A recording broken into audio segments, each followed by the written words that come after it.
Heill og sæll, kæri hlustandi. Þú ert að hlusta á hlaðvarpið með lífið í lúkunum. Og gestur minn í dag var hún Jasmín Guðrún Abu-Libde sem einn fárra foreldraþjálfa á Íslandi. En við áttum ótrúlega skemmtilegt og fræðandi samtal samskipti foreldra og barna, uppeldi, velferð, skjánotkun sem mjög svona hot topic og hvaða áhrif skjánotkun hefur á hegðun. Við ræddum mikilvægi þess að setja mörk og tengsl, taugakerfi barna og svo þetta eilífa samviskubit sem við foreldrar erum með. Þið finnið Jasmín Guðrúnu á TikTok, þeir sem eru þar. Þar setur hún inn skemmtilega fræðslu og síðan var hún að byrja með hlaðvarp sem heitir Orlofið sem þið getið fundið bara á helstu hlaðvarpsveitum en þar ræðir hún foreldrahlutverkið af mikilli einlægni. Þannig að þið getið kíkt á það. En áður en við vindum okkur í spjalli þá ætla ég að sjálfsögðu að þakka mínum diggu samstarfsaðilum. Og í dag ætla ég að byrja á heilsuhillunni. Og vörur mánaðarins í júlí eru New Nordic og eins og ég sagði ykkur frá í síðasta viðtali þá komin nýtt frá þeim sem svona kreatín hlaup eða kreatín svona gummies fyrir þá sem að gleyma að taka inn kreatínu sitt og vilja reyna að koma þið inn, þá þetta oft mjög góð leið. En svo langar mér bara að hvetja ykkur til þess að kíkja á Instagramið mitt, á Heilsuerla, af því að þar var ég líka að setja inn vídeo af mínum uppáhaldsvörum frá New Nordic. Síðan það Virkja, sem markþjálfaskóli og það svo áhugavert að eftir að ég kláraði nám í markþjálfun, þá tek ég eftir þessu allstaðar. Ég var ekki að taka eftir þessu. En hann Börkur sem var í síðasta viðtali, hann til dæmis markþjálfi. Og svo stóð ég sjálfa með að því að í þessu viðtali að segja mitt frá því hvað það hefði hjálpað mér þegar ég fór í markþjálfa samtal fyrir mörgum árum. Hvernig það getur einhvern veginn bara svona hjálpa manni að vinna úr einhverjum hindrunum í lífinu sem ekkert endilega hindranir, heldur tækifæri. Og já, þannig ég get ekki meira mælt með markþjálfun og þá náttúrulega á toppi trónir Virkja markþjálfaskóli. Hvort sem ykkur langar að fara í markþjálfun, bara í tíma, eða að læra þetta fyrir ykkur sjálf að fara í markþjálfanám. Þannig get ég kíkt á virkja.is. Svo það Spíran sem dásamlegur veitingastaður í Garðheimum. Ef þú hefur ekki farið í brunchinn þeirra, þá mæli ég svo ótrúlega mikið með. Hann á allar auðadaga og allar helgar. Og núna þegar veðrið svona dásamlegt eins og í dag, nú loksins komin sól eftir allar þessa rigningu, að þá líka hægt að sitja úti á útisvæðinu þeirra. Og reyndar hittalampar þannig að það líka alveg hægt að sitja úti þó að það sé ekki alveg glampandi sólskin. En ég mæli með brunch. Þannig að kíkið á spiran.is og bókið ykkur borð af því að það oft fullt og borgar sig að vera búin að taka frá borð. Síðan það að lokum Þín fegurð snyrtistofa í firðinum í hjarta Hafnarfjarðar. Og þær dásamlegu stöllur þar, Alda og Lára og samstarfskonur þeirra, þær taka alltaf á móti manni með bros og vör og allt sem þær gera það svo ótrúlega fallega. Þannig að ég nýti þessi hvert sinn sem að ég kíki í heimsókn til þeirra. Og þær á Instagram, Þín fegurð snyrtistofa. Þannig ég hvet ykkur til að kíkja á það. En þá bara komið að því að við förum í viðtal dagsins við hana Jasmínu Guðrúnu. Og ég lærði alveg ýmislegt og ég vona að þið, hvort sem þið eru foreldrar eða ömmur eða afar eða verðandi foreldrar, að þá ég 100% viss það að það eitthvað frábært sem við getum tekið með okkur út úr þessu samtali. Gjörið svo vel!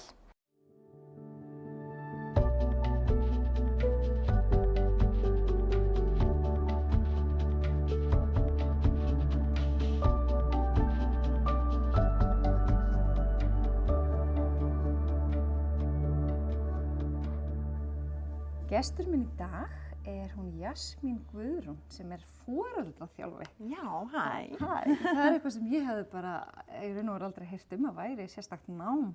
Þannig að mér finnst þetta ótrúlega áhugavert. En bara vertu velkomin og mér langar svo að leyfa þér aðeins bara að segja fólki frá því hver þú ert. Já, takk. Ég heiti Jasmín og ég er 28 ára og er foreldraþjálfi. Ég er ekki alveg búin með námið, en þetta er nám í Háskóla Íslands sem heitir foreldrafræðsla og uppeldisráðgjöf og það hafa ekki margir útskrifast úr þessu námi. Okay. Þannig að, og þetta er frekar nýtt nám, en þetta er óbærslega skemmtilegt nám. Þarf maður að vera með einhvern grunn til að mega fara í þetta námið? Sko nei, þú þarft að vera með einhverja sálfræðiáfanga og einhverja svona uppeldis, en það mega held ég allir fara í ef þú klárar þessa grunnáfanga. En ég er með grunn í sálfræði og þú veist, það var allt klárað þegar ég komst það. Já, svo er ég bara mamma. Ekki bara? Nei, ég á 2 lítil börn, ég á Kötlu og Huginn sem eru 4 á að verða 2. Sem voru mitt í sundi hjá mér. Já, voru sundi hjá þér, komum hann á 22 námskeið, náttúrulega alveg geggjað. Já, svo er ég að byrja með podcast náttúrulega sjálf, Orlofi sem er foreldrafræðslu en samt svona létt og ekki of, því líður ekki eins og þú sért í einhverjum áfanga sko í háskólanum. Og er að gefa út barnabók og er mikið svona bara að barna eitthvað. Mér finnst bara umönnun og þú veist, bara allt tengt börnum, bara þú veist, skipta svo miklu máli og þetta er alveg algjört áhugamál. Og hefur það verið bara alltaf frá því mann stettir, eða? Já, ég hef alltaf verið bara svona, þú veist, ég var bara, 5 ára þegar ég vildi passa 2 ára börn og ég hef alltaf verið svona, finnst það mjög gaman, sko. Og það er ótrúlega gaman að finna nám, þú veist, ég bjóst aldrei fyrir því að finna nám sem að bara passaði akkurat, þú veist, maður er bara, ég hefði ekki getað ímyndað mér það. Þannig að þetta er eitthvað svo fullkomið, já. En já, svo er ég bara einhvern veginn, alls konar. Já. TikTok-stjarna? Já, algjör TikTok-stjarna. Nei, já, ég byrjaði þar náttúrulega, byrjaði á TikTok og er að deila alls konar ráðum og fyrir foreldra og þetta er mjög þarft umræðefni og ég fæ mjög mikið á skilaboðum og ég er að fá örugglega svona 5 skilaboð á dag foreldra sem er að leita að ráðum og lausnum og eru bara kominir í kannski erfiða stöðu eða er að reyna að fyrirbyggja eitthvað. Mér finnst það ótrúlega skemmtilegt og fallegt að fólk treystir mér fyrir því líka og það er mér bara mjög kært að geta gert það og þú veist, ég sé margir spyrja mig sko hvort ég bara geti komið heim og aðstofað og ég er ekki í því. Já. Það er þú veist, og kannski þróast þetta þangað og það sem er ótrúlega áhugavert er að þú veist, þetta er svo mikil þróun að það sé komin einhver foreldraþjálfi og þetta er svona, ég horfa á þetta svolítið svona, það komum sálfræðingar og fólk var fyrst má hissa því, bara eitthvað svona en þú veist, akkur líður ekki bara vel, eða skilurðu. Og svo koma, þú veist, parráðgjafar, fólk eitthvað svona byrjuð, er þetta ekki bara hamingjusöm eða þú veist. Og svo koma foreldraþjálfarar og og ég held við vitum öll, það er bara ógeðslega erfitt að vera foreldri. Það er ekkert handbók, bara eitthvað fæðingardeildin. Nei, og maður þyrfti svo mikið að gera það. Og sérstaklega ég hugsa svo oft, þú veist, undirbúningurinn þegar maður eignast börn, maður er bara eitthvað, mér vantar rúm og mér vantar ég er að pæla eitthvað með ömmustól og bílstól og þetta, en það er ekkert, þú veist, svona sálfræðilegt og andlegt sem maður undirbýr. Og það er stærsti parturinn og það sem skiptir mestu máli. Þetta er góður punktur. Já, þetta er nefnilega ótrúlega áhugavert, sko. Ég vil líka oft hugsa því að það er svo margir í kringum búin að fá sér hunda. Já. Og þú þurft alltaf að fara einhver svaka hvolpanámskeið og alls konar. En samt er ekkert svona þegar maður eignast barn. Það er bara on your own. Það er nefnilega, þetta er ótrúlega áhugavert. Og svo þú veist, ég man að við fórum á eitthvað öryggisnámskeið sem þú veist, það er í boði á heilsugæslunni eða þú veist, í mæðravernd. Og þú veist, við þurftum svona, ég var að leita af bæklingum og skoða og fann þá, þú veist, að þetta er heldur ekki sýnilegt. Þú veist, það sem er til er ekki sýnilegt. Og maður þarf svolítið að sækja sjálfur og það gerir þetta náttúrulega líka bara mjög flókið. Já. En hver er það draumastaðan þín, þú veist? Sko, draumurinn minn frá því ég var unglingur var bara að vinna í barnavernd. Og mér langar, þú veist, það er held ég bara, ég veit ekki. Mér finnst ótrúlega, ég get séð fyrir mér að halda fræðslur. Bara, þú veist, 3 tíma fræðslu yfir foreldra sem eru að, þú veist, eignast þitt fyrsta barn. En mér finnst þessi, þú veist, forvörn langskemmtilegust. Þú veist, mér finnst það, þú gerir svo mikið þar og þú ert komin í flókin vandamál, þá ertu komin kannski með, þú ert að vinna með miklu fleiri sérfræðingum og þannig að það var í draumastafinn minn að vera hjá barnavernd og vera með fyrirlestra. Já, það var alveg bara draumur, sko. Hvernig myndirðu þá lýsa því hvað starfsheitinu foreldraþjálfari, hvað felur það í sér? Sko felur í sér bara, náttúrulega þá maður með vellíða barna og foreldra í fyrsta sæti og samskipti barna og foreldra sem það sem, við vitum að það skiptir mestu máli og það það sem, bara, leiðir mann alla ævi, bara hvernig samskiptir áttur við börnin þín og svo náttúrulega bara hegðunarvandi og og ég horfi á foreldraþjálfun sem fyrsta stigs vörn líka við hegðunarvanda en þú komin í stóran hegðunarvanda þá ertu kannski að leita til hegðunarráðgjafa. Þannig ég myndi segja þetta væri svona forvörn og bara svona fræðsla, almenn fræðsla en þú ert með svona einhverja sérþarfir á vandamálum þá þarftu náttúrulega að leita annað. Já, ég myndi bara segja það. Og hvað finnst þér að helsta svona sem fólk að senda á þig? Þú segir þú fáir svo mörg skilaboð á dag. Einhver samnefnari eða? Já, það það og það bara hegðunarvandi og nátökum af vandamálum eins og ég ætla ekki að segja ofbeldi hjá 3 ára barni, skilurðu, en börn að slá og meiða systkini sín og svona, já, ég myndi segja það og oft einhvern veginn, ég fann alltaf miklu meira og kannski fyrir ekkert að, og í öll skilaboðin, en svona ég myndi segja að það væri og bara svona að fólk, ég bara fengi oft skilaboð bara eitthvað svona, ég bara komin í rugl, þetta komið of langt hjá mér, og barnið bara 3 ára, ekki búin að missa öll tökin 3 ára og maður þarf svona að ná rammanum og maður þarf að ná tökum á þessu og þetta ógeðslega erfitt, en ég held að hegðunarvandi sé bara alltaf algengur, eða skilurðu, komin bara á erfitt stig og foreldrar vita það. Og veistu eitthvað af hverju þetta gerist? Hvað erum við að gera rangt? Þetta náttúrulega, það bara flókið að vera foreldri í dag og við vitum það bara flókið að vera til í heimi í dag sem bara ótrúlega miklu flóknar en þegar foreldrar okkar var alveg upp. En þetta var held ég bara þetta blanda af því að það kemur fræðsla, það náttúrulega endalaust hægt að finna á netinu, það allir að gefa uppeldisráð, þannig að þetta mikið á upplýsingum sem verður svona, maður verður svolítið ringlaður og svo vantar held ég foreldrum kannski ekki með sama grunn og þeir að nota á uppeldið sitt. Þannig að þú varst alin upp á einhvern veg og það alveg fast inn og maður finnur það, hversu oft ég finn bara mömmu mína inn í mér alltaf bregðast við barninu mínu, skilurðu. Og maður að reyna að fara á móti við það og maður einhvern veginn alltaf held ég bara í árekstri við sjálfan sig og svona eitthvað að berjast við að gera eitthvað rétt og svo virðast allir á samfélagsmiðlum hafa það svo gott og næs og glansmyndin. Já, glansmyndin og auðvitað glansmynd, auðvitað ég ekki að fara að taka barnið mitt upp í brjálæðiskasti, skilurðu, það bara, skilurðu og margar hugmyndir og það bara svo mikið í gangi og maður vill gera vel en maður ekki með, maður vant að meiri verkfæri. Já, akkurat. Þannig kannski það svolítið sem þú ert að gera með þínum miðlum, að gefa fólki verkfærin til þess að takast á við krefjandi aðstæður með barninu sínu. Já, og bara hversdagsleikann og ég reyna að fókusa á samskipti foreldra og barna, af því það er svo auðvelt að gefa ráðum bara eitthvað svona, þessa bleiur eða eitthvað svona þessi róla og þetta og allt svona skemmtilegt og ég reyna svolítið að fókusa á bara gæði samskipta, af því það það sem skiptir máli. En hvað myndir þú segja væri þá það mikilvægasta í uppeldi? Já. Ég myndi segja, mjög stór spurning, en ef ég bara líti á rannsóknir og þar sé okkur bara gegnum, hundruði landa og endurtekið frá, ég veit ekki eins og hvernig fyrsta rannsóknin kemur út, en það jafnvægi bara á milli ástar, og marka. Og þetta bara ást, samskipti, en auðvitað inn í þeim flokkum svo mikið, skilurðu, og inn í því, eða sem bara ástin, það samskiptin og tilfinningarnæmni og það svo mikið af pörtum, en þetta bara ást og umhyggja og mörk og að því þar allt öryggi. Mörk þá að hafa ramma. Já, það að hafa ramma og aga, hvað sem þú vilt kalla það, en það öryggið og að foreldri ráði við aðstæður og treysti sér að stýra. Og það held ég sem fólki vantar mest ráðlagningu með. Er það ekki líka að passa að vera samkvæmur sjálfum sér? Þú það segir ekki stundum já, stundum nei, heldur bara að vera fastur á sínu. Og það einmitt aftur, það bara í samskiptum, í ástinni, eða þetta svo mikið en samt getur alveg sett þetta í, þú veist, flokka. En það náttúrulega bara að vera, þú veist, maður þarf náttúrulega að vera maður sjálfur í uppeldi.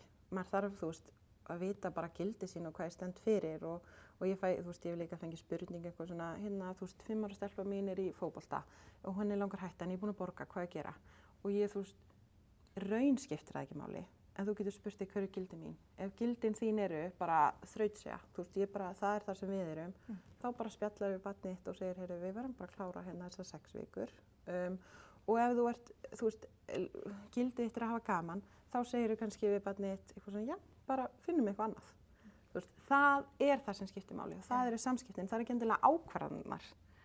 Þannig að maður þarf svolítið að vita hver maður er og vera, þú veist, eins og þú segir, samstiga, þú veist, það er ekkert bara stundum já og nei og það sem er náttúrulega ótrúlega erfitt við þetta er að maður er ekki alltaf sjálfur í góðu skapi og maður kemur stundum heim og maður er ógeðslega til í bara, maður gera íþróttabraut, bara draga alla stóluna fram og bara gaman og svo kemur heim og barnið þitt næsta dag er búið að gera íþróttabraut og þú ert bara, ert að grínast, þú veist, halló og ert ógeðslega pirraður og það er svo mikið bara svona að byrja hvað má ekki og það er svona þarf maður svona, að finna jafnvægi í sér til þess að vera ágætlega stöðugur. Já, þannig að það er svolítið það og þú veist, maður gerir mistök og maður gerir, þú veist, það er allir pirraðir á börnin sín, það er bara gefið, þú kemst ekkert upp með það. En það er leiðréttingin og samskiptin aftur sem skipta máli að útskýra og segja bara, heyrðu, ég var bara ótrúlega þreytt, það var kannski ósanngjarnt af mér.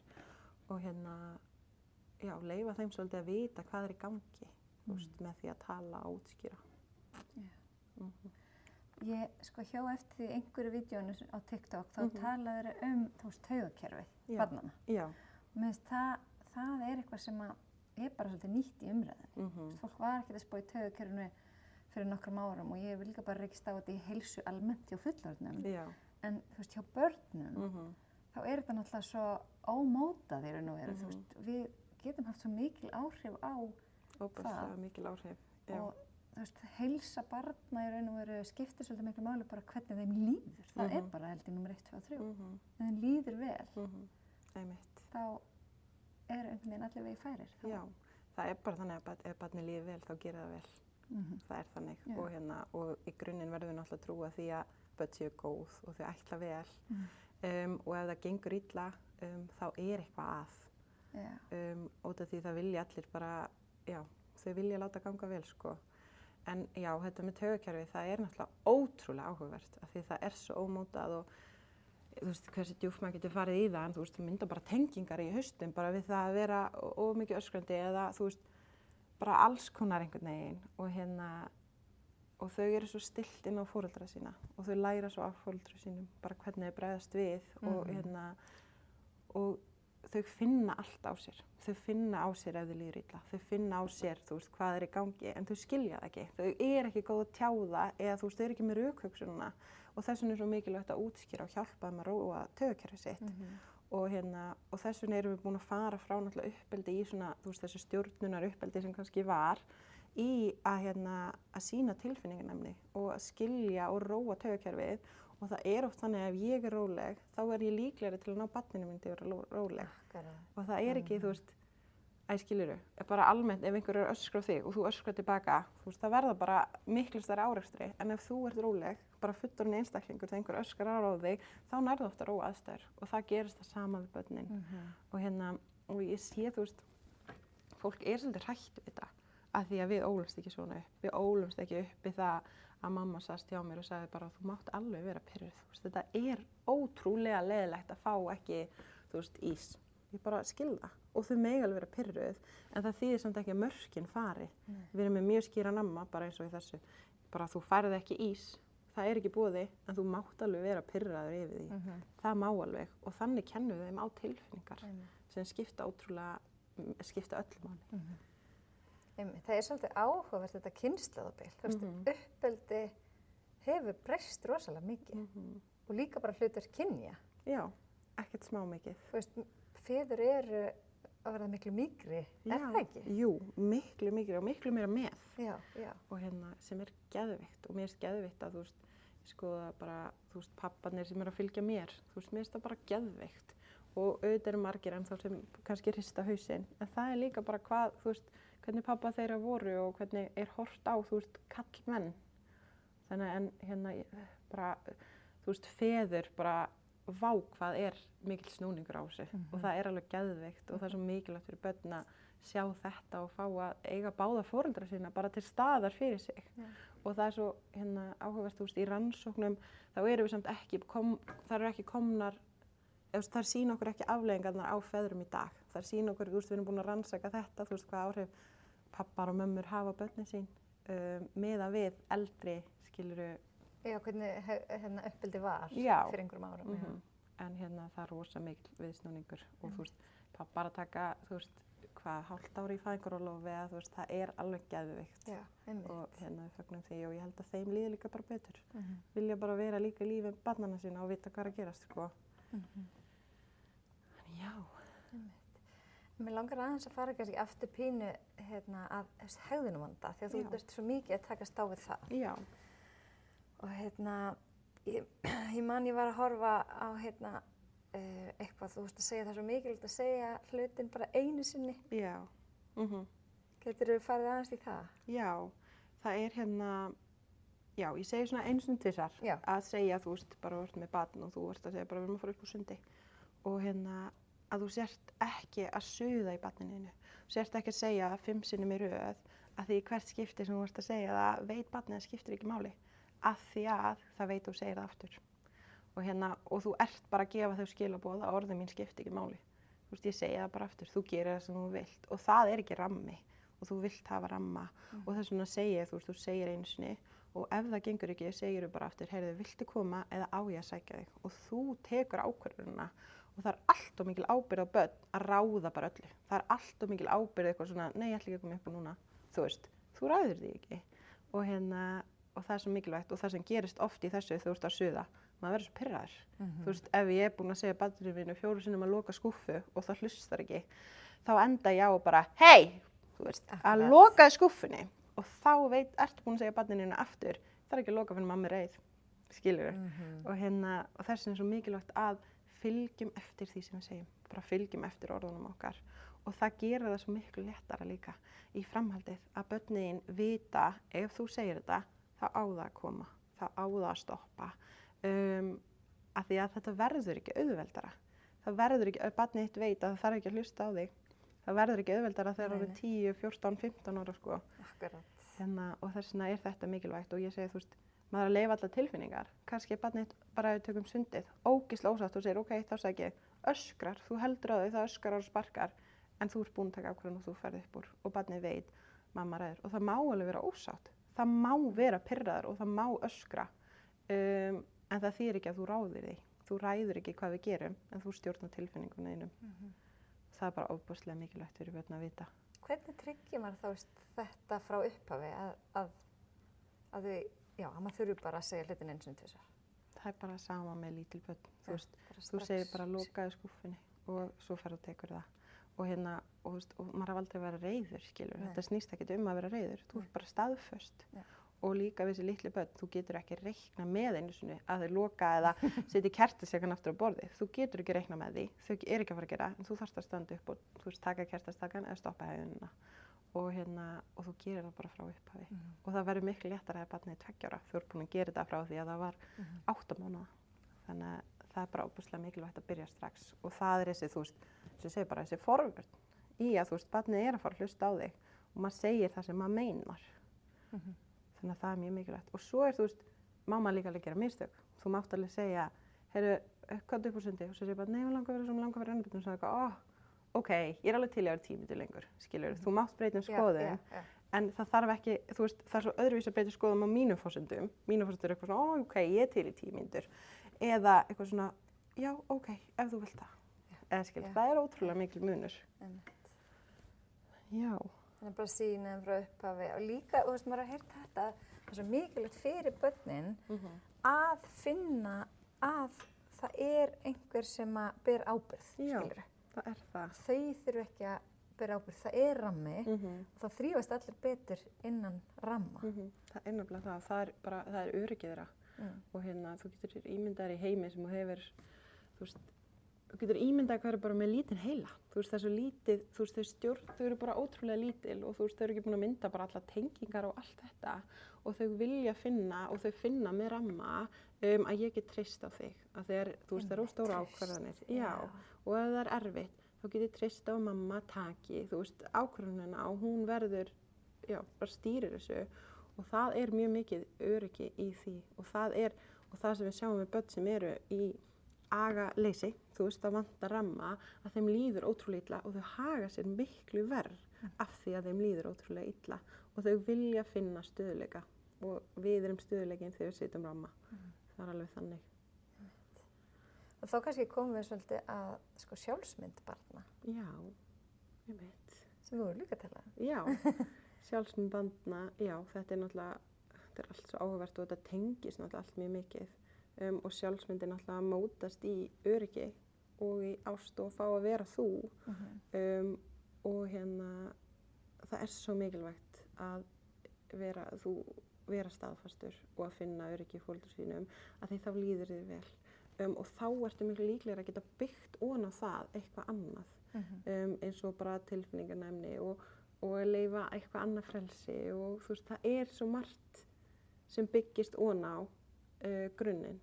En grunnurinn er að þú ert ekki með mörk, þá ert að fara með barn með lágt sjálfstraust og það er að fara að eiga erfitt í samskiptum og það á eftir að, þú veist, eiga erfitt með að virða mörk annara og það á eftir að trillast þegar einhver ætlar að setja því mörk einhvers staðar annar staðar. Þannig að það er ótrúlega mikilvægt upp á, þú veist, bara vináttu og vita hver ég er að vera búin að læra að bera virðingu fyrir sjálfum mér og öðrum. Því það hefur náttúrulega áhrif á líðan sem hefur áhrif á heilsu.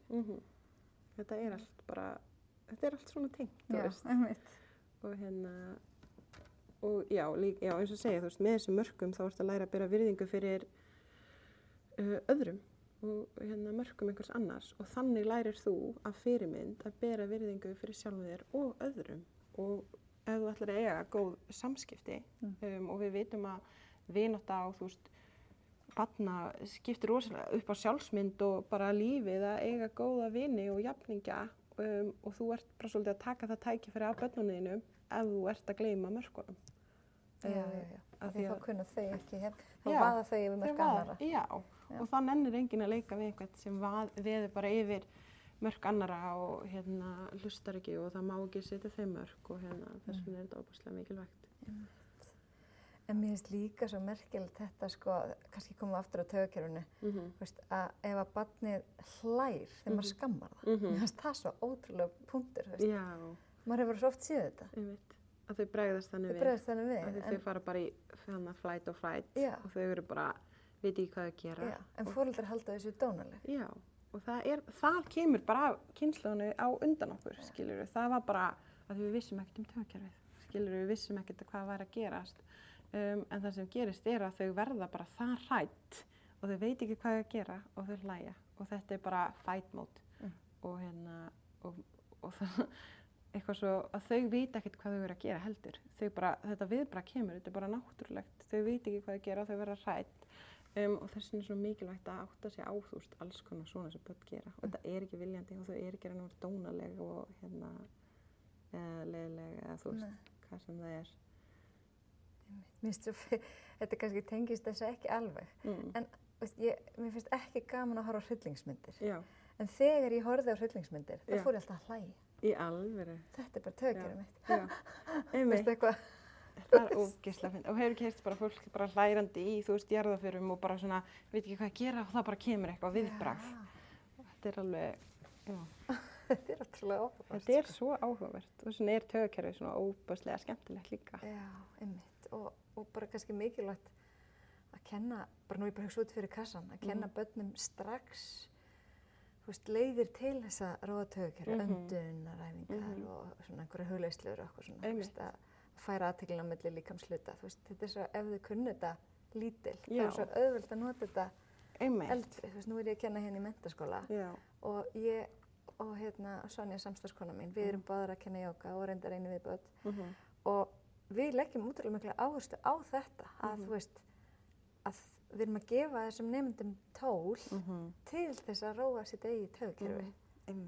af því að ef þau hafa iðkað þetta einu sinni í viku Já. í skólanum, Já. þá er líklega að þú grípur í þetta ef þú lendir í einhverju svaka prófkvíða eða hvað sem skilur, einhver erfið í lífinu, að þá kannt þetta. Þetta er nefnilega, þetta er alveg geðvikt að fá þessi verkfæri og ég hef oft talað hjá mér að þú veist, börn sem eru eins og stjórn á sér og svona, að þú veist, það þýðir ekki bara að segja við barn eitthvað svona, þú mátt ekki kasta þessu. Þú verður að segja hvað má það gera, hvað er verkfærið. Þegar það verður pirrað, eins og þú ert að segja, þegar það er bara veit ekki hvað að gera, það má ekki kasta, en hvað má það gera? Já, hvernig á það að finna út úr því hvað það má gera? Já, og kannski af hverju það má ekki kasta líka. Já, og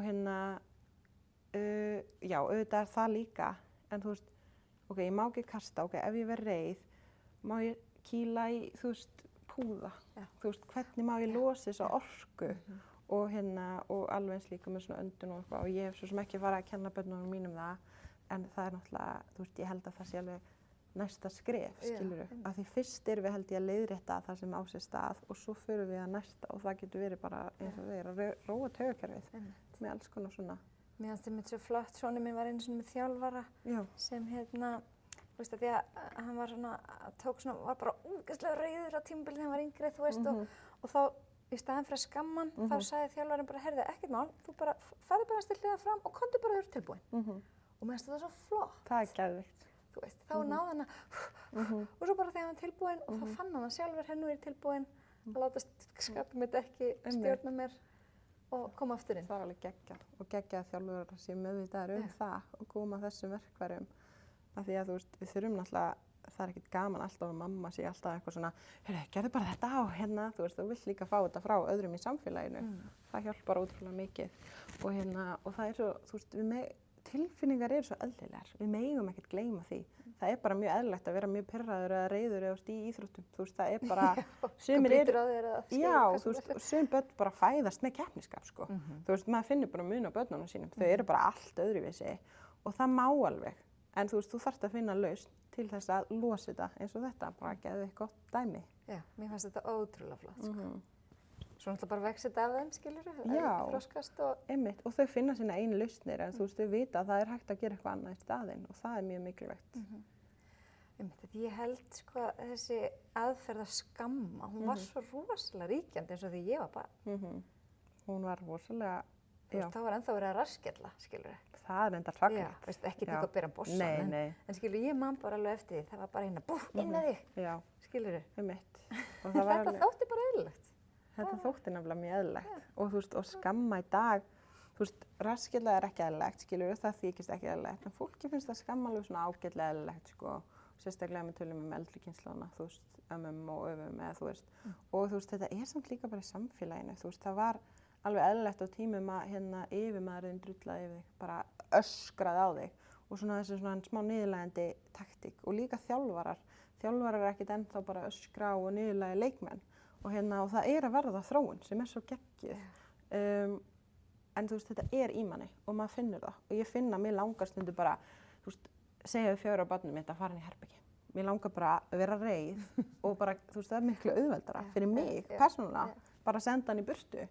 En það sem gerist er að þú ætlar að senda barnið í burtu og ætlar að einangra það, er að það líður að það megi ekki vera svona og það er ekki velkomið í kringum þig. Og það þarf að fá að vera í kringum þig til að lifa af og það þarf alltaf ástina. Og þú ert bara að segja barninu þínu að, þú veist, ég elska það ekkert hvenær sem er, ég elska það, þú ert glöð. Já, og þú veist, það er í grunninn það sem er að gerast, að þau bara, mamma vill bara vera í kringum mig þegar ég er glöð. Og við erum að banna bara helming af rófinu, af tilfinningum, eða þú ert með tilfinningaróf.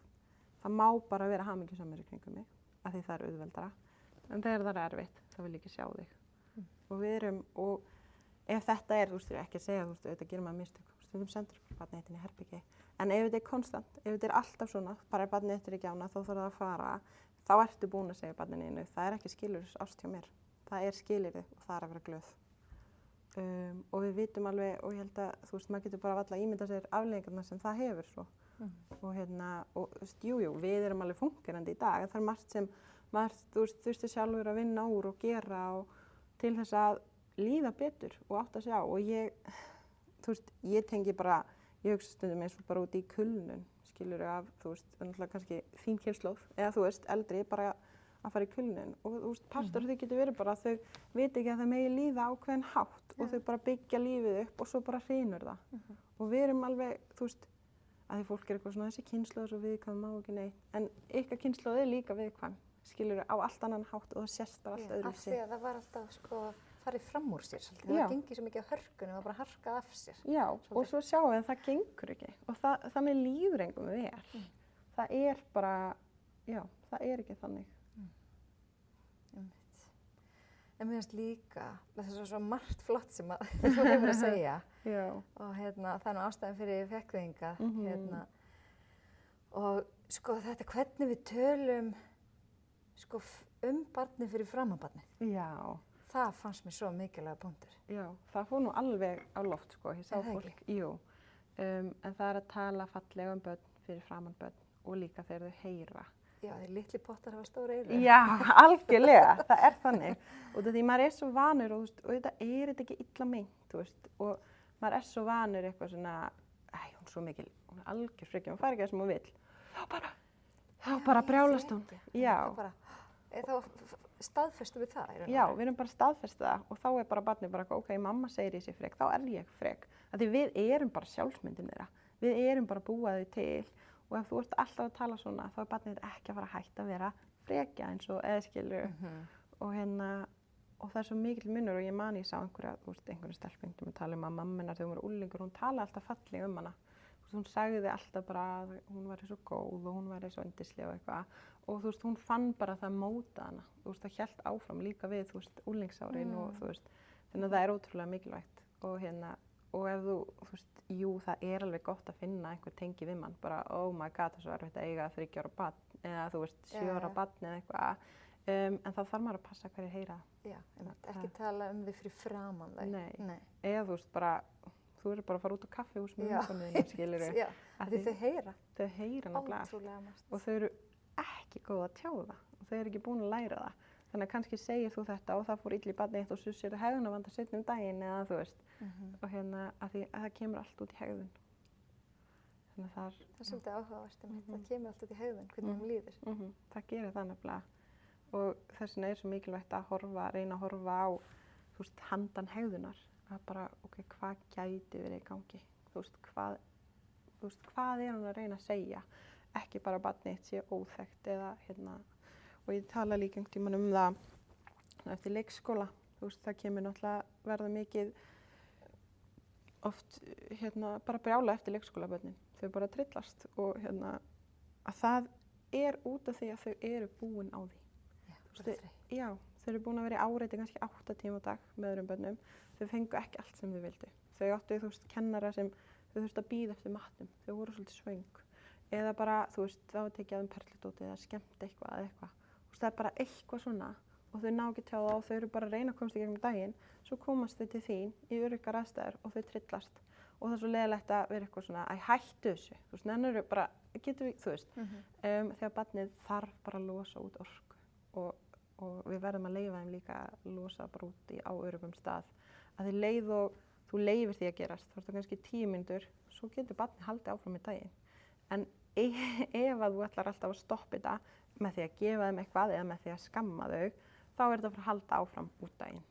Og Leyfa þeim þá bara, ertu að meina líða þeim sem þeim líður og bara sitja hjá þeim? Já, bara leyfa þeim að gráta og öskra og þú veist, jú, maður getur í reyna ofta að sitja, þú veist, orða á það sem er að gerast. Bara eitthvað svona, þetta lítur út fyrir erfið dagur, bara og ég sé að þú ert pirruð. Og það má, þú veist, það má alveg. Og svo höldum við bara áfram og börn eru miklu heilbrigðari losun en við. Þau þurfa bara að gráta og öskra og svo eru þau bara búin. Þau eru ekki svona langrækin eins og við, sko. Þau bara losa þetta og svo er bara áfram, sko. Þannig að það er alveg geggjað við þau, sko. Já. Maður hefur svo oft heyrt þetta að börn eru kannski, þú veist, eins og maður kemur í foreldraviðtal og bara, hún er svo þægur eða eitthvað og svo hugsa maður, guð, heima er það bara, skilur, það er það kannski bara þetta. Þau eru bara tóra skólan og bara þar eru þau einhverjur bara hegða sér eins og þau halda það eiga, hvað sem þau skilur, halda allir inni. Koma heim í öruggar aðstæður og það bara... Ná að losa allt og þau eru náttúrulega bara góð að maska líka. Þau átta sig á bara hvað þau eru að gera til að það gangi vel og svo er þetta samt líka, þú veist, að þú passar ekki mörkin heima hjá þér, þú veist, auðvitað verður það miklu erfiðara en þetta tengist alveg klárlega að þau þurfa að fá að losa og er í sínu öruggasta rými. Og maður hvernig er þetta? Vestur við það sem maður elskar mest? Já, sem var í vestur í unni mest. Já, þú veist, það er bara saman þau. Þetta er það bara. Ég mitt einhvern tímann, þú veist, stelpunum mínu eru þetta stórar í dag, en ég man þegar voru úlingar. Ég hugsaði bara, vá, þær eru ekki svona leiðilega við neitt nema mig. Já. Skilur, það hugsaði ég sem bara, þær elska mig bara mest. Ekki mest, skilur mikið. Já. Þú veist, þegar þær treysta sér til að vera algjörlega þær sjálfar. Einmitt, og það er það sem maður vill, þú veist, og ég er búin að vera, við tókum þátt daginn, já, bara systkini frá, þú veist, eiga systkini og eitthvað. Ég nota stundum hvað er fallegasta, þú veist, leiði mín til að túlka það sem er á sér stað. Þú veist, hvað er það fallegasta sem ég get sagt sjálfur mér er að gerast hjá henni til þess að, þú veist, ég geti líka róa mig. Þannig að ef hún er brjáluð eftir leikskóla, þá er það fallegasta sem ég get sagt mér. Hún átti ótrúlega erfitt og hún er búin að bíða eftir að fá að hitta mig og fá að vera hún sjálf, skilurðu. Og þá ertu ekki reiður, sko, þú ert ekki pirraður, þá ertu bara hvað hún þarf mig, skilurðu. Og það er oft gott að hugsa það, bara hvernig er fallegasta leiðin fyrir mig að túlka það sem er að eiga sér stað. Nákvæmlega. En finnst þér, þú veist, er einhver munur að alveg stelpa og strák, nú að þú bæði? Sko. Og búin að fræðast þetta. Já, einmitt. Sko, ég segi að það sé ekki munur. Það er munur milli barna og þú veist, milli einstaklinga og maður finnur að börnum hans eru öðruvísi og þú veist, auðvitað þú veist, þarf maður að hafa, þú veist, hluti í huga við að eiga stelpu og strák og það er bara hvernig samfélagið byggt upp og munur á kynjónum og því og þú veist, maður þarf að passa strákanina smá og fá að upplifa tilfinningar. Og maður þarf að passa stelpunum hans, þú veist, fái bara að tjá sig og vera háværar og maður þarf alveg að hafa það í huga en munur á unga barni, skilurðu, frá grunni, það er engin munur og jú, maður getur, þú veist, strákar færast með aðeins meira testosterón sem þýðir að þeir þurfa kannski aðeins meiri aðstoð við að setja kjurrir og perla. En það þýðir ekki að það sé það mikill munur að það sé bara eitt að eiga stelpu og eitt að eiga strák. En ég skil að maður sé með hugmyndina það af því að við búum bara í svo kynjuðum heim. Og jú, maður þarf náttúrulega að hafa, þú veist, maður er kannski með alls konar í huga. Og já, við tölum líka daginn og þú veist, ekki sé að fara í eitthvað þetta en þú veist, eins og bara við sjáum sjálfsvíg hjá ungum strákum. Það er, þú veist, 90% strákar sem taka í líf og ekki setja ábyrgð á foreldra eða neitt. En þú veist, tengist það ekki því að þeir fá ekki eiga tilfinningar og ef þeir líður eins og að hvernig sem þeir líður sé rangt þá náttúrulega ferðu bara mjög ömurlegan stað og þá líður ógeðslega illa og við þurfum að leyfa öllum kynjum að líða nákvæmlega eins og þeim líður og að þau vita að það sé eðlilegt og ég held að það sé til dæmis mikilvægt bara að hafa í huga með strák, sko. Síðasta viðtal var mitt við hann Börk þetta, sjálfsvígshugsanir og allt þetta og skilaboðin hans var bara tölum tilfinningar, tölum hvernig okkur líður, sérstaklega karlmenn. Það er óbúslega mikilvægt. Og það er saman svo með róa taugakerfi að þú lærir það ekki. Þegar þú ert lítill þá er miklu erfiðara að læra það sem fullorðinn einstaklingur. Einmitt, að þú sérð bara alla bara eitthvað svona það getur allir nema ég. Akkur líður mér svona eða akkur er ég svona reiður. En þú veist, kannski fekk bara annað barnverkfærin. Og líka vita að alla tilfinningar eru í lagi. Það má líða svona. Og þú veist, og líka bara frá ungum aldri segja, þú veist, þið má líða hvernig sem er. Þú mátt ekki haga þig hvernig sem er. Og það er, þú veist, þetta blanda bara á tilfinningarnæmni og mörkum. Og það hjálpar að manni líka átt að sjá að já, bara hvað maður getur gert einhvern veginn. En þetta er, já, margt að hafa í huga og ég sagði einhvern tímann frá rannsókn sem er svo ógeðslega áhugaverð, hún bara festist í hausnum mínum að það var eitthvað svona á fæðingadeild voru, þú veist, fólki í svona seturstofi og það var gefið unga barni til fólks annarkvort á barni með bleika húfu eða bláa og það sagt bara, heyrðu, getur haldið á þér að sækja vöggu og þetta er bara einhverja nokkru myndur og það sem sást í þessum rannsóknum, við talum unga barn, skilur það bara nýfætt. Já, nýfætt, bara bleika blá húfa og það sem sást var að þegar það var strákur þá var haldið fastar og á barninu og það var sagt þú er svo stór og sterkur bara hann svo vel, þú ert stór og kraftmikill eitthvað svo var haldið á stelpunum og þá var hún svo lítil og sæt og lausar haldið á henni strax með svona einhverja hugmyndir þetta er bara strax komið og við erum að tala um þetta átt að vera 3 daga gamalt barn sko. Þannig að þetta, já, það er alveg galið hvernig við hugsum sko og auðvitað er þetta fast í manni, við lifum og við erum bara þannig að við þurfum bara að skipulega okkur í heilanum þannig að við þurfum flokka, við þurfum bara að hafa þetta svona og svona og svona og það ruggla svolítið í okkur að ruggla í flokkunum sko og sérstaklega eftir maður verður eldri, maður verður ennþá fastari og þess vegna koma náttúrulega bara meiri árekstrar á milli kynslóða og alls konar. En hvaða svona, ertu með einhver svona topp 5 ráð til foreldra, í dag, varðandi uppeldi? Já. Eitthvað sem svona, þetta er strax í hug? Sko, þetta er, ég minnst ég bara alltaf tala um það sama, en í topp 5 eru að setja mörk og hafa þau skýr og það er eins og segir þetta einu sinni. Bara segir hlutin einu sinni og fylgir eftir og barnið viti að ég hlusta á þig. Númer 2 kannski myndi ég segja svona bara tilfinninganamni og leyfa tilfinningar og reyna að koma orðum á þær fyrir þau. Því þau geta ekki og þau skil ekki. Þau bara að upplifa einhvern trilling í heilanum sínum og já. Og svo er það kannski að vera að reyna eins og maður getur að vera rólegur sjálfur og það er ógeðslega krefjandi.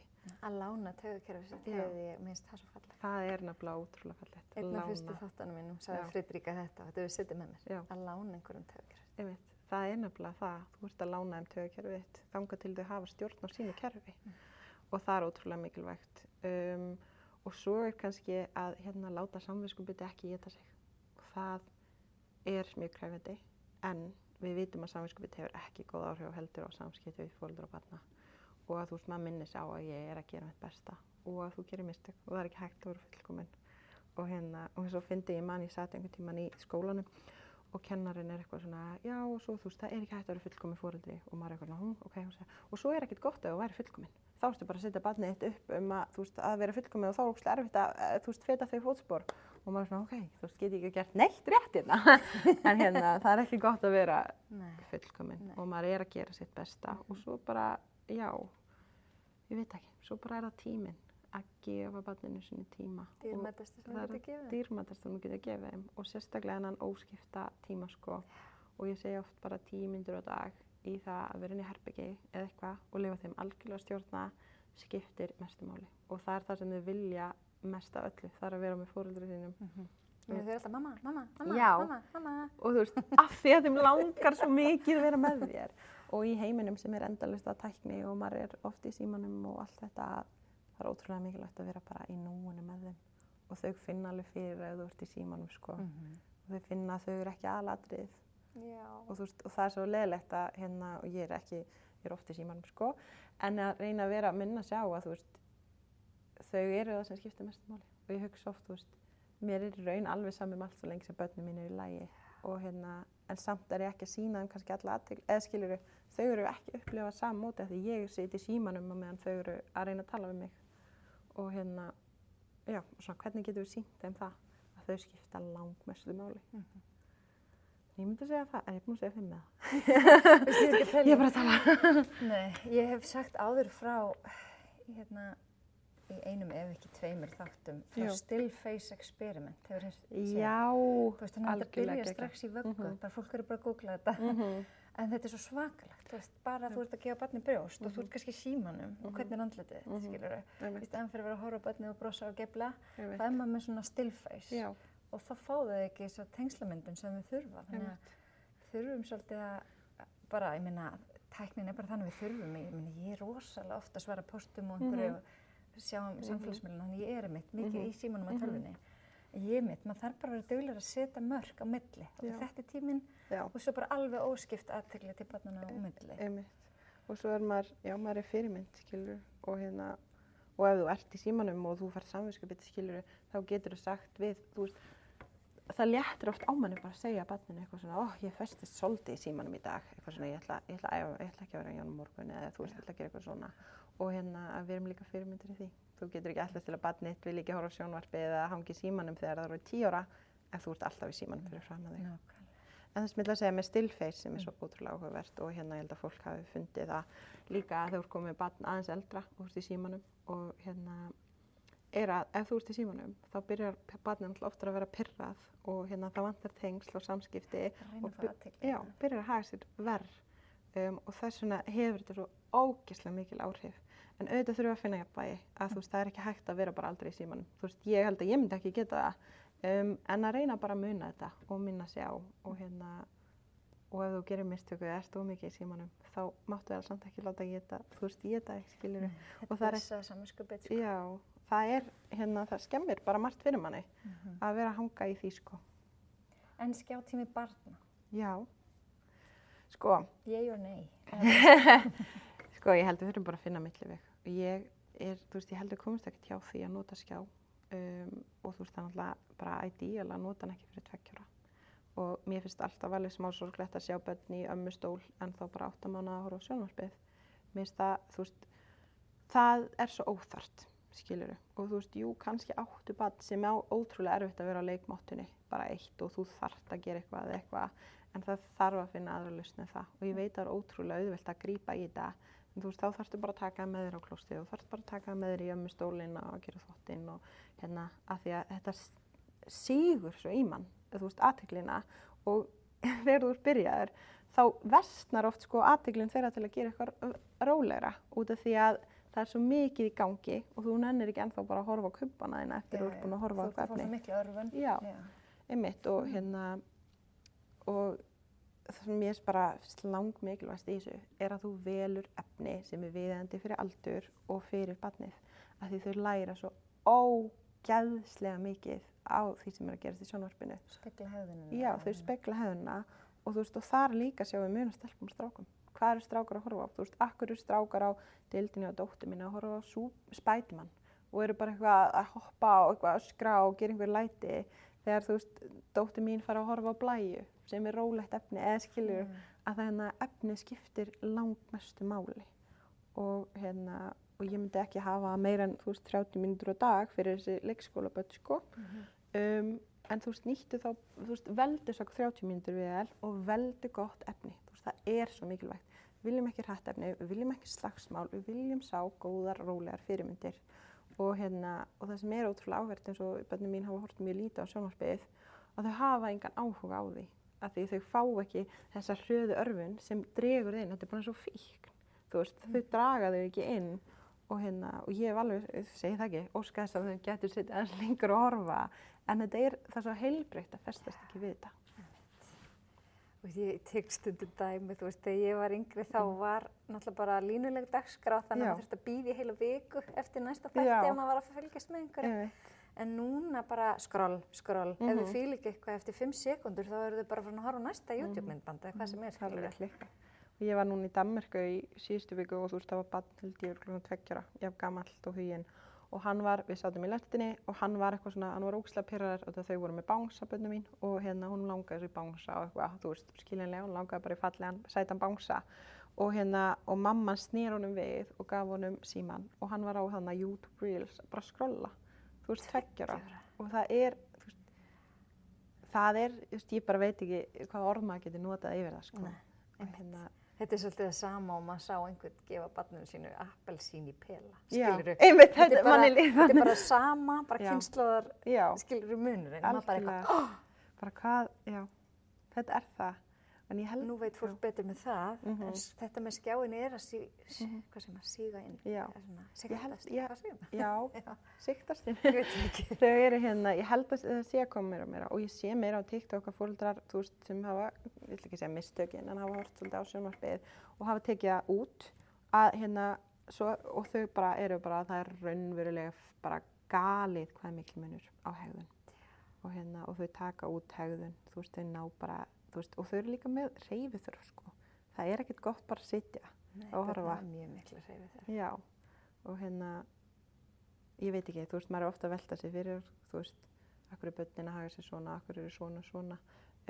Og það útskýrist oft bara í svo mörgu svona, þú veist, það búið að horfa mikið á sjónvarpið? Hvaða efni það að horfa á, þú veist, hvaða mörk það að setja, hvað það að borða, þú veist, það svo margt sem útskýrist bara á öllu valinu sem við veljum fyrir þau. Já.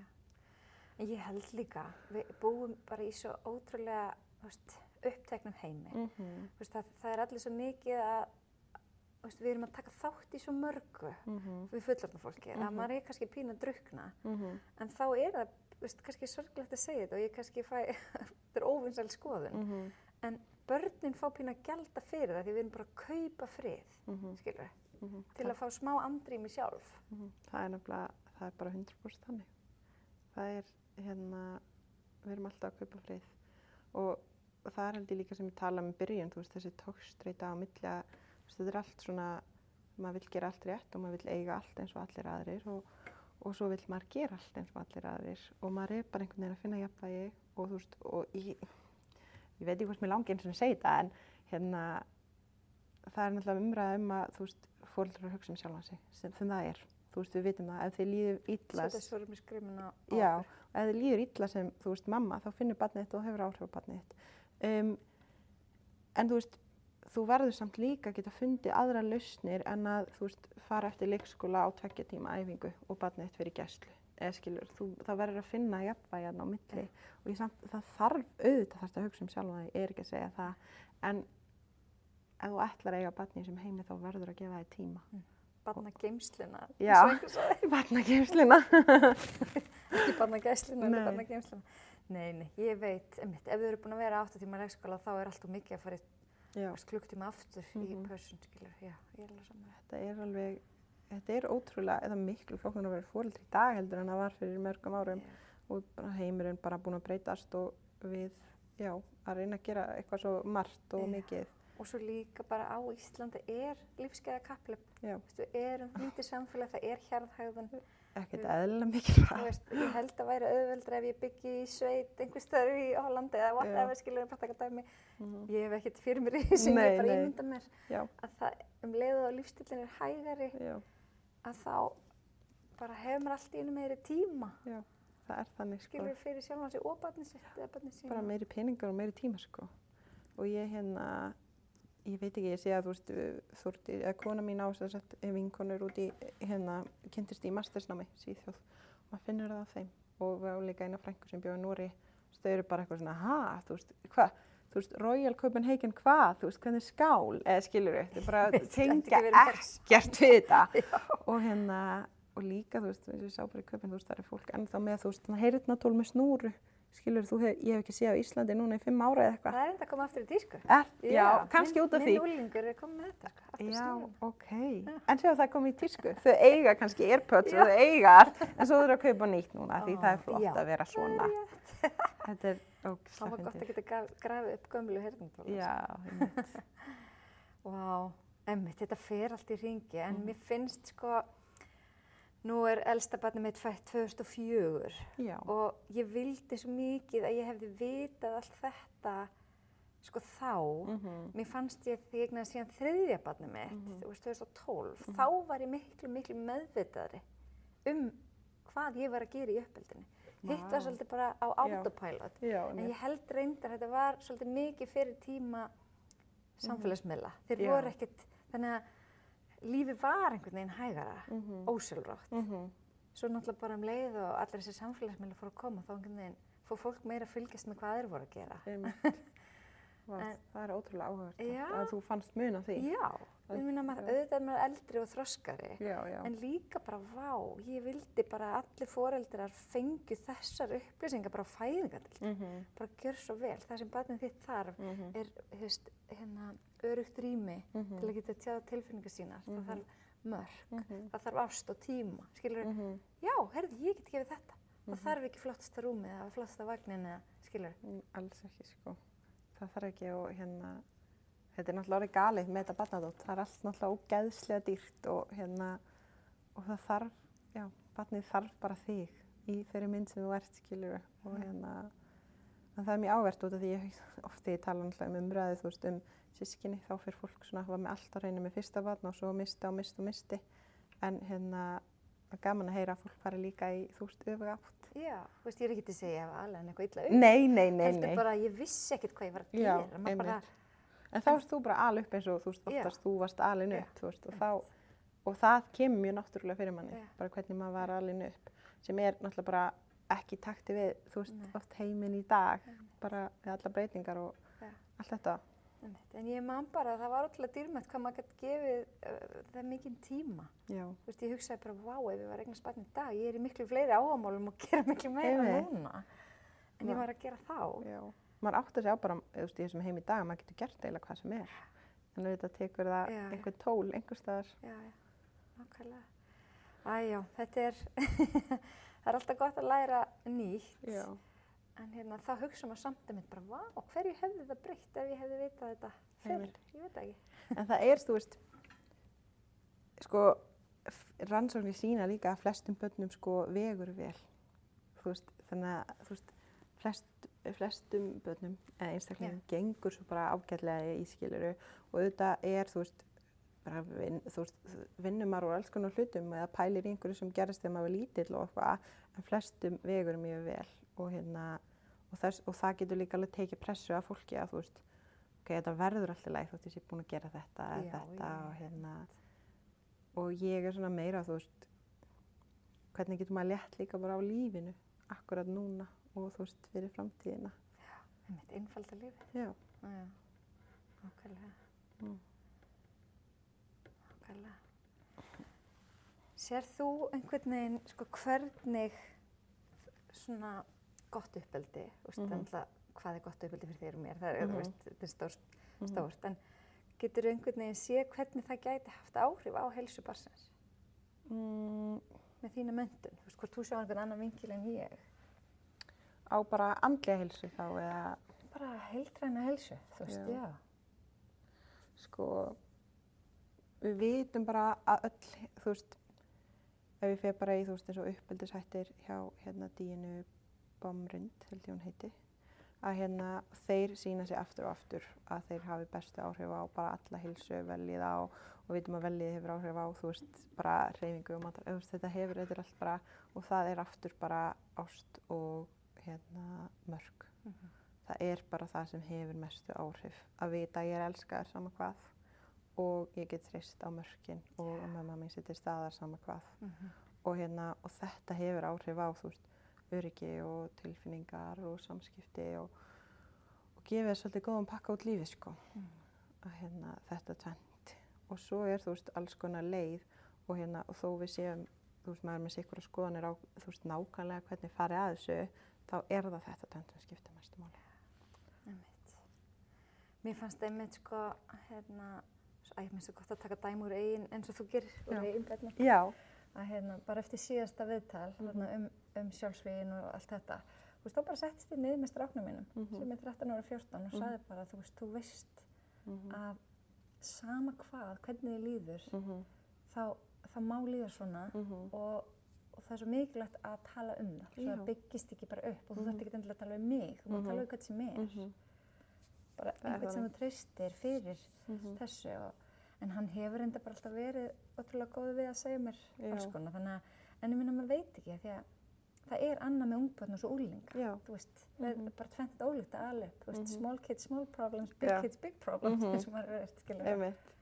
Og þess vegna Lili líka svona, þú veist, í þessu að, þú veist, þú getur minnkað þessi stóru vandamáli og leggja grunninn á þessum litlu, en skilur í þessu, en þetta að segja þeim og tala er náttúrulega bara mikilvægast í heimi og, þú veist, reyna að rífa í einhverja bækur eða myndir eða eitthvað sem þú getur spjalla svo og bara tala um hvað er mikilvægt og við tölum líka um það, við gáum út þáttan Bleikur og blár, að þú veist, til dæmis bara, þú veist, svona tónlistasenan á Íslandi, bara Herra Hnetusmjör, Friðrik Dór og þú veist, allir þessi gauðar, MC Gauti og eitthvað, þetta er svo flotta fyrirmyndir. Þú veist, þeir eru bara, það skiptir svo miklu máli að vera með þessa og ýta börnum sem er átt af bara svo ótrúlega flotti menn sem eru bara, þú veist, hafa tala um tilfinningar, eru bara giftir og konur og hugsa um börnin sín og að við þurfum svo mikið þetta líka fyrir þá. Af því að auðvitað ekkert bara alltaf gaman að hlusta mömmu, sko. Nei, já, maður líka búin að vera að heyra þetta núna í kringum HM, að fullt af þessum bestu fótboltamönnum í heimi eru akkurat svona, þú veist, tala tilfinningar og þú veist, þetta ekki einhverjum macho eins og var í gamla bara harkan og... Einmitt, það óbúslega, það var bara besta sem við getum gert fyrir þau, sko. Og flotta fyrirmyndir. Já, það var geðvægt. En talandi úlinga, þú veist, hvenær á maður að sleppa takinu, hvenær hætti maður að vera foreldri? Jesus, ég veit ekki. Hætti maður ekki tímann að vera foreldri? Verður maður ekki alltaf í þessu? Nei, þetta bara eitthvað svona held ég sem maður þarf að finna takti með eins og allt. Bara hvenær barnið tilbúið og þú veist það sem gerist náttúrulega oft í úlingasamböndum og foreldra að úlingarnir vilja meira sjálfstæði, verða pirraðir á foreldrum sínum sem eitthvað skipta sér af og maður þarf að finna bara jafnvægi þar á milli, bara hvað, þú veist, ég veit ekki, þú veist, maður þarf bara að finna þetta sjálfur og hvað úlingurinn getur og að þú veist, að þú verður að segja bara eitthvað, þú veist, ef þú vilt ekki að ég spyrði hvort þú borðaðir nestið þitt eða eitthvað, þá verður að sitja í vaskinn og ég sé það, eða skilurðu, að þú veist, nota eitthvað svona, bara eitthvað, já, sem hendar og þess vegna líka þú veist, allar eiga úlinga í góðum samskiptum þá fara að leggja grunninn og ef þú vilt að úlingurinn öskra ekki á þig og er pirraður, þá getur þú ekki allt þegar lífið er búið að öskra á það að vera pirrað þegar það gerir eitthvað. Þannig að þú ert búin að sýna þeim bara hvað gerir maður, hvernig er maður, þú veist, og það er bara andlega hormónar og allt í gangi, en já, ég veit ekki hvernig maður sleppa þessu, þetta er eitthvað. Nei, ég meina, mamma mín er ennþá að skipta sér af mér, skilur ekki.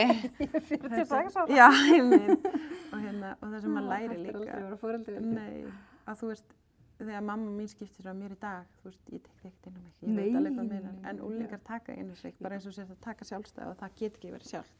Þannig að maður þarf að finna svolítið jafnvægi þar, en það er oft held ég erfiðast líka með yngsta barnið sitt, sko. Að maður vill bara halda því litlu og það er svo lítið fyrir manni og Nákvæmlega. En mér fannst svo ótrúlega flott þú talaðir að þú og konaðinn væri með svona golden hour. Já. Og ég hugsaði þetta er svo ótrúlega fallegt. Þarna fær maður ef maður er ekki einstakt foreldri og hefur maka. Þá bæði er þetta tími fyrir annað foreldri að hafa dýrmætan tíma með börnunum sínum og fyrir hinn til að fá algjörlega frí án samviskubits, skilur. Viltu aðeins kannski segja þetta er bara búið að vera lifesaver, sko, heima hjá okkur. Jú. Við byrjum á þessu síðasta sumar eitthvað, en það er bara þessi klukkutími, eða þú veist það sem fólk myndi kalla úlfatíma, eða sem maður elda matinn og fólk fyrir að þreytt, að þá er önnur okkar inn í herbyggi eða fyrir út með krakkana í klukkutíma.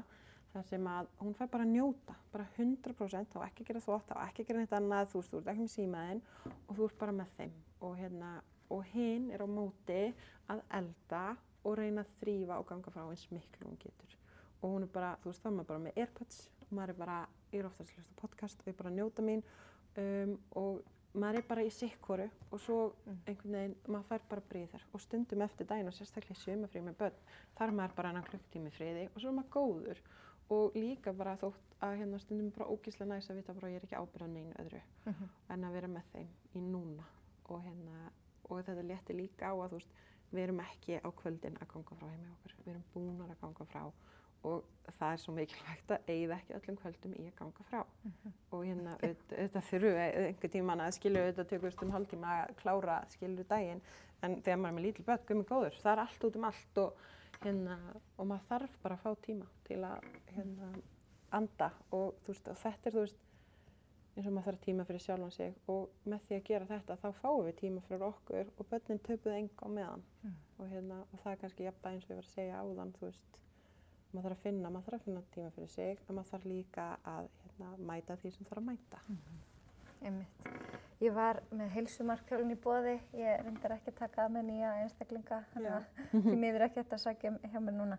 En það sem ég fannst svo fallegt þegar hjón komu saman, að þá áttuðu sig á því akkurat þetta, þú veist, það hætti að vera með samviskubit, heldur bara, ok, þetta er þinn tími til að fara í ræktina, þú bara, þessi klukkutími er bara þinn, án þess að það er samviskubiti, þú mátt gera hvað sem þú vilt, þú getur, skilurðu, og þá var báðir að fá þetta, af því ég mani mitt eftir þessu tímabili þegar maður var eitthvað, þú veist, ég þarf að gera þetta og maður var einhvern veginn alltaf með samviskubit, eitthvað mömmu samviskubit að vera ekki að sinna hinu eða þessu, en ef þetta rosalega bara skýrt frá upphafi, ok, nú erum við bara að fara, eins og í þeirra dæmi, bara að bæta heilsuna, hvað getum við gert til að hámarka það? Einmitt. Það alveg ekki, sko. Þetta samvinna, sko. Það er fyrirtæki að reka fjölskyldu, það bara, þetta mikil vinna og maður þarf, einmitt að finna tíma fyrir sig og þetta mömmu samviskubit bara, þú veist, ég finna bara alltaf ég tala þetta, bara étur fólk og þú veist, þetta étur mann, sko, og mömmur ég held að sé bara oft í erfiðari stöðu núna heldur en áður að þú með mömmu samviskubit og þú með vinkonu samviskubit og þú með meðvitaður og sért með öll þessi samviskubit og nær ekki að gera neitt og og já, það gott að eiga einhvern góða með sér í slaginn, sko. Já, nákvæmlega. Ég var flugfreyja í nokkur ár fyrir mörgum árum og ég man bara að ég náði ekki almennilega að njóta mín í starfinu fyrstu árin og svo settist ég niður með markþjálfa og það sem kom út úr því var akkurat þetta. Ég var alltaf með samviskubit þegar ég var í burtu. Þú veist, þegar ég var kannski fór í stopp til Ameríku í staðan fyrir bara að njóta þess ég er alein á hótelherbyggi í ekki Sólriki, nokkra klukkutíma og geti labbað borgina hérna að skoða og síðan en ég er í vinnunni. En það var alltaf þetta samviskubit að einhvern veginn bæði að vera ekki heima sinni börnunum eða þá að fólki finnst ég bara að vera í fríi, skilur, en ég er í vinnunni. Þannig leið og ég áttaði mig á þessu og tók ákvörðun, ég ætla að hætta að vera með samviskubit, þá breytist allt. Það er nefnilega þannig. Og líka, þú veist, eins og þetta, maður þarf að hugsa, þú veist, eins og þetta með bara skjátíma. Ég er búin að ákveða að ég ætla að leyfa börnunum mínum að horfa hérna á sjónvarpið og ég ætla ekki að hafa samviskubit við. Ég er búin að ákveða það og maður má ekki, þú veist, þetta. Maður þarf að leyfa sér og ég segi líka, þú veist, eins og ég tala um vinkonum mínar sem eru, þú veist, eiga skilnaða börn, að þú veist, já, þetta er ógeðslega erfitt og þetta er, þú veist, og allt það, en þú mátt samt leyfa þér að vera í þessari viku hérna, eða þú veist, þennan tíma, að hugsa sjálfa þig og þú ert ekki verri mamma fyrir það. Þú veist, örugglega endur nærðari, heldur en við hin, skilurðu, að maður verður að leyfa sér líka þetta og þú komst örugglega alltaf tilbaka bara ógeðslega spennt að vera með börnunum þínum og þau græddu örugglega bara ógeðslega mikið af því. En lífið er bara einhvern veginn jafnvægislist. Það er bara... Já, það er bara... Þetta er endalaust og kemur alltaf eitthvað nýtt og maður er bara að reyna að halda öllum boltum á lofti og já, maður er að reyna að finna eitthvað jafnvægi, sko. En þetta snýst líka, já, að hugsa fallega til sín og allt þetta. Af því að börnin finna líka þegar þú ert bara, því lífið bara ógeðslega illa og ert að þykjast brosa, sko. Einmitt. En þá er líka bara svo mikilvægt að vera bara hreinskilin. Bara, veistu, mér líður ekki alveg nógu vel í dag. Bara, ég er svolítið leið eða eitthvað, veist, whatever. Bara, já, ok, helt í lagi. Það er nefnilega þannig og þau taka þessu oft bara, já, ok. Þú veist, þau eru ekkert eitthvað svona pæli í því dýpra, sko. Og þegar maður er, þú veist, þau líka stundum tala um þetta að passa að vera ekki að, það er ekki þér að kenna mér líður illa. Þú veist, mér líður bara illa, ég átti erfiðan dag. Akkurat, en það er ekki þér að kenna. Já, og þið finnið það. Já. Það er ekkert með því að gera. Nei, af því þau taka öll inn á sig. Ef þú kemur í fílu heim og ert með, þú veist, lítið barn, þá líður bara eins og það hefur gert þig. Það sé ekki nóg. Og þú veist, börn hugsa bara allt öðruvísi en við, sko. Einn allra mest hlustaði þátturinn hjá mér eru meðvirkni. Já, ok. Og hún þróast alltaf fyrir 10 ára aldur. Vá, ég vissi það ekki. En ég get alveg ímyndað mér það. Þetta var eitthvað sem ég áttaði mig ekki á, að hegðun, hvernig ég brást við einhverju.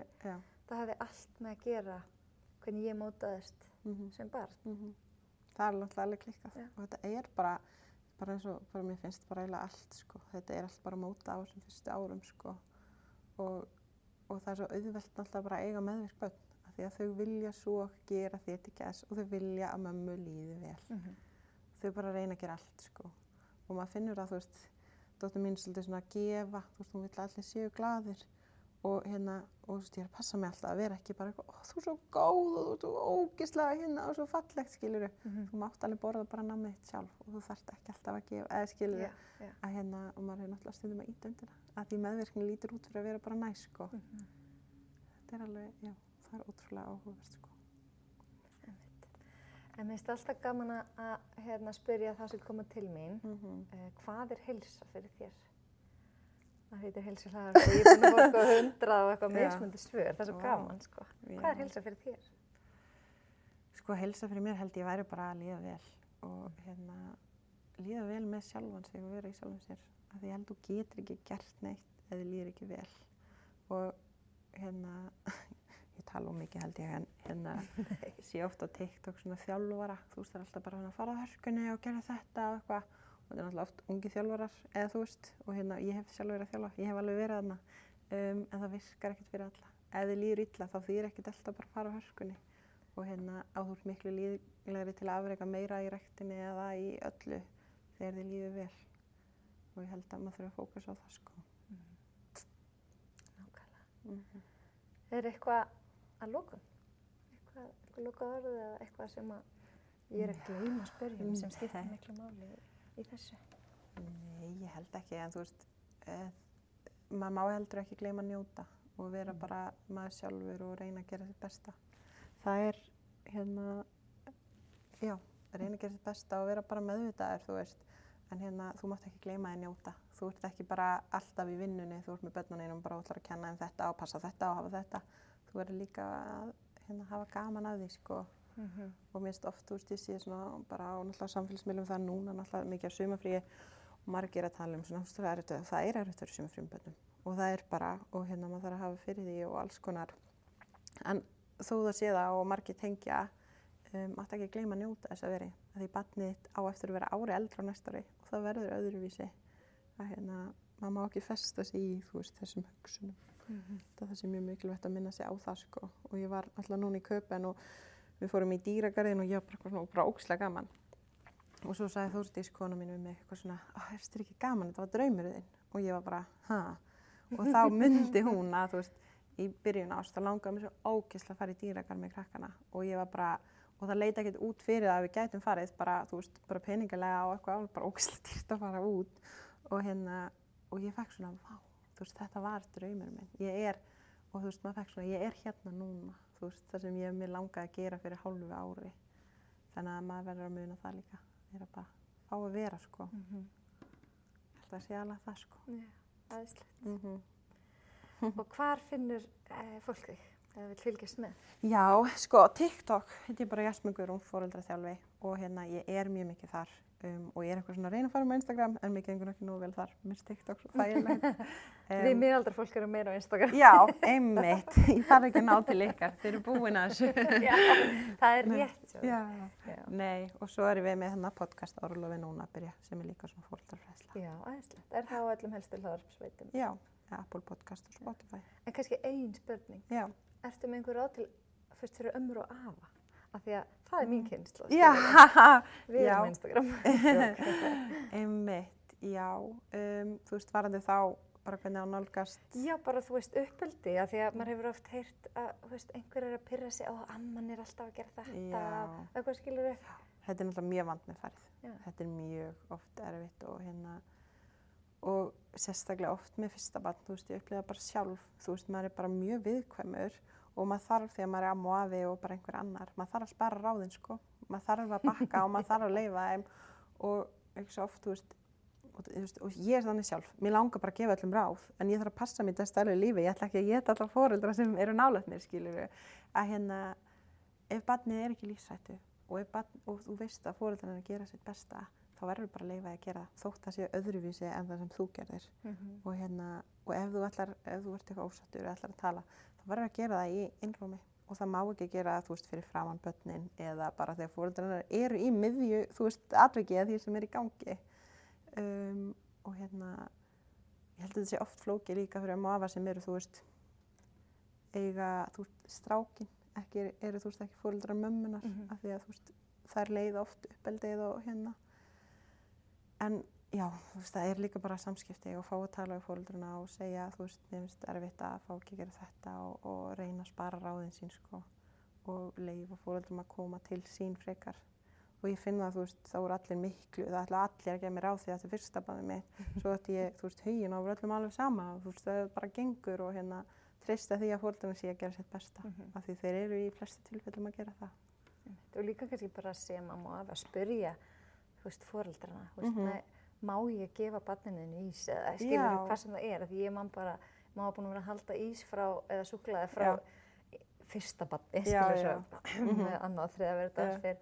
En ég man bara, það alltaf amman og afinn sem gerði allt fyrst. Já, það þarf náttúrulega að verða það. Já, og þá bara, Einmitt. Það þarf að bera virðingu fyrir foreldrum og ákvörðunum þeirra og þú veist, líka í uppeldi, þú veist, það verið að ala upp börnin allt öðruvísi en þegar þú varst að ala upp, skilur. Og þú þarfst ekki að vera hræddur við það, eða skilur. En svo finnst mér líka svo fallegt, einhverju sem voru kannski svona fjarverandi feður, mikið í vinnunni. Maður sér þeir oft svo mikið að njóta sín sem afar, setjast bara niður á gólfið að leika með börnunum, eitthvað sem þeir hefði aldrei haft tíma fyrir eða kannski það tíðkaðist bara ekki þá, ég veit það ekki, skilur. Já, mér finnst það bara ekkert, það svo fallegt, sko, og maður finnur það alveg og þú veist, það gaman líka bara að fá börn einstakar sinnum, þú veist, vertu bara amma og afi, þú veist, þú ert ekki uppalandi, vertu bara amma og afi og fá að gera það sem er gaman og auðvitað þarf maður að virða þetta, þú veist, ef barnið má ekki fá ís eða má ekki fá nammi og þótt að þú gafst barninu þínu nammi, þú veist, 1 árs, skilurðu, þá það bara, má ekki í dag og þó að barnið þitt smakkaði hnetur þegar það var 6 mánaða, þá það ekki ráð, eða skilurðu, við bara, þú veist, það bara breytist og maður þarf að vera opinn fyrir því. Og ef þú ætlar að eiga gott samband við barnabarni, þá verður að eiga gott samband við foreldrana og það helst bara í hendur. Já, það fallegt. Já. Og mér finnst svo fallegt núna bara komið upp í kallinu á mér. Ég var að klára sundnámskeið, núna ungbarnasundnámskeið í gær. Og ég er búin að hitta einn afa með barnabarni sitt alltaf í sundi og ég segi, vá, farið oft? Já, hverjum degi. Og ég segi bara, vá, þetta grínast bara afastund á hverju morgni. Það geðveikt. Í sumar, skilurðu. Það alveg gegn. Og ég segi, vá, mér langar að verða svona amma. Því að oft hafa ömmur og afar meiri tíma en foreldrarnir. Einmitt. Og það léttir bara smá á heimilinu að fá að fara. Já, það þarf til alveg barn, sko. Einmitt. Kannski það líka sem hefur breyst svo mikið. Við erum svo mikið ein með börnin okkar. Það ekki eins stórt net og var hérna fyrir einhverjum árum. Og maður líka bara, þú veist, meðvitaður að, þú ert ekki að senda börnin bara yfir til nágrannans og vona að gengur vel, skilurðu. Þú veist, maður alveg bara, þú veist, og þetta þú veist, kostur og gallar, skilurðu. Það bara þannig. Og það náttúrulega bara geðveikt að hafa ömmu og afa sem eru virk og með. Og já, en þú veist, það oft bara líka mjög flókið. Og það fer, eftir svo miklu, einhvern veginn. Bara, þú veist, það fer bara eftir svo miklu. Það svo erfitt að segja, en það þú veist, góðu samskipti skipta náttúrulega öllu máli. En ég ætla að tróða því að ég var einmitt frekar nýbyrjuð með TikTok. Það akkurat til þess að ná til yngri, eins og þú segir. Ég bara búin að vera Instagram. Það náttúrulega bara ömmur og afar. Já. Ekki bara, nei, en svona meira. Þetta skiptist, sko. Þeir sem eru að eiga börn, þeir eru fleiri á TikTok en Instagram. Já, ég held það. Já, jú, ég held það. En þú veist, jú. Algjörlega, þú svona sikkert. Finna ungbarni sem Derli og einmitt. Jú, einmitt. En gaman. En bara takk fyrir að koma með svona stuttu fyrirvara. Já, takk fyrir að fá mig. Ég elska samt svona, ég trúi svo mikið að lífið bara leið okkur þangað sem það á að fara. Sem átt að koma og sem sagt frestaðist. Já. Og ég sá að þú settir þarna podcastið og ég bara, geggja. Það alveg geðveikt. Ég trúi líka, það bara alltaf hérna. Já. Gaman að koma, sko. Já, bara yndislegt að fá þig og bara gangi ég rosa vel með þetta og takk fyrir allir þessar gagnlegu upplýsingar. Já. Nú verð ég besta amman þegar það kemur, þá sé örugglega nokkur ár í það. Já, geggja. Já, geggja. Takk fyrir að fá mig. Já, og ég vona bara sem allra flestir gefi sér tíma til að hlusta. Já, einmitt, saman því. Herru, bara takk fyrir. Já. Þá verður þetta ekki lengra hjá okkur í dag. Mér langar að þakka þér fyrir að gefa þér tíma til að hlusta og ef þú ert nýr hlustandi þá þætti mér vænt þú myndir bara smella á eitt follow þar sem þú ert að hlusta og fylgja hlaðvarpinu. Þá sérðu nefnilega alltaf þegar nýr þáttur dettur í loftið. Og svo auðvitað alveg geggjað ef þú myndir fylgja Heilsu Erla á Instagram og líka Ungbarna sem Erlu. En núna til mánaðamóta 20% afsláttur af gjafabréfum hjá Ungbarni sem Erlu því að sundskóli minn 20 ára núna í júli. Þannig að þið getið nýtt ykkur þessi gjafabréf sem fallegar gjafir eða bara til að skrá ykkur og barnið ykkar á námskeið síðar. En takk fyrir í dag.